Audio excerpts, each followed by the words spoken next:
Hello friends, welcome back to Santosh kitchen. આજે આપણે લસણિયા ઢોકળા છે તે બનાવીશું. દાળ ચોખા પલાળ્યા વગર એકદમ આસાનીથી આ ઢોકળા છે તે બની અને તૈયાર થઈ જાય છે અને ખાવામાં ખૂબ જ સરસ લાગે છે.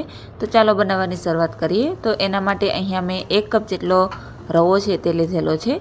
હવે આપણે 1 કપ જેટલું દહીં છે તે એડ કરી દઈશું. જો તમારી પાસે દહીં ન હોય તો ખાટી છાશ છે તે એડ કરી દેવી. બધું છે તે એકદમ સારી રીતે મિક્સ કરી લેવાનું છે. પછી તેની અંદર થોડું એવું પાણી છે તે એડ કરીશું. જો પાણીની જરૂર ન જણાય તો પાણી એડ ન કરવું. અહીંયા મારે થોડું એવું કડક રહી ગયું હતું એટલા માટે પાણી છે તે એડ કરવાનું છે. બધું મિક્સ કરી અને આપણે તેને 5 થી 10 મિનિટ માટે રેસ્ટમાં રાખી દઈશું. હવે 5 થી 10 મિનિટ પછી તમે જોઈ શકો છો કે રવો એકદમ સરસ એવો ફૂલી ગયો છે.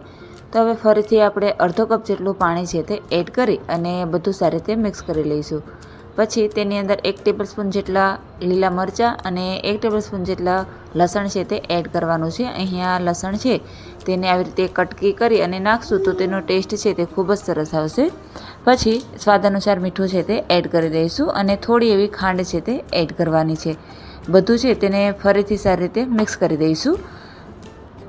અહીંયા બેટર છે તે મને હજુ થોડું એવું જાડું લાગે છે એટલા માટે થોડું એવું પાણી છે તે નાખવાનું છે અને બધું છે તેને ફરીથી મિક્સ કરી લેવાનું છે.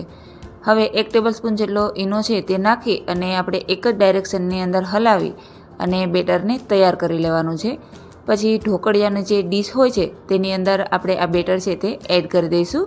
અહીંયા મેં પહેલેથી જ ઢોકળિયાની અંદર તેલ છે તે લગાવી અને રાખી દીધું હતું. તો હવે આપણે આ ડીશ છે તેને ઢોકળિયાની અંદર રાખી દઈશું. અહીંયા ઢોકળિયો છે તે થોડું પહેલાં જ આપણે રાખી દેવાનું છે જેથી કરી અને પાણી છે તે એકદમ સારી રીતે ગરમ થઈ જાય. તો હવે 5 થી 10 મિનિટ માટે આપણે તેને એકદમ સારી રીતે કૂક કરી લઈશું. હવે 5 થી 10 મિનિટ જેવું થઈ ગયું છે તો આપણે ખોલી અને જોઈ લઈશું.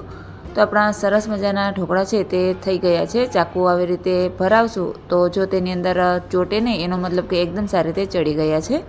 તો હવે તેને થોડી વાર માટે ઠંડા કરી અને પછી તેના પીસ છે તે પાડી લઈશું. થોડા એવા ઠંડા કરી અને પછી કટ કરવા જેથી કરી અને ચાકુની અંદર ચોટે નહીં.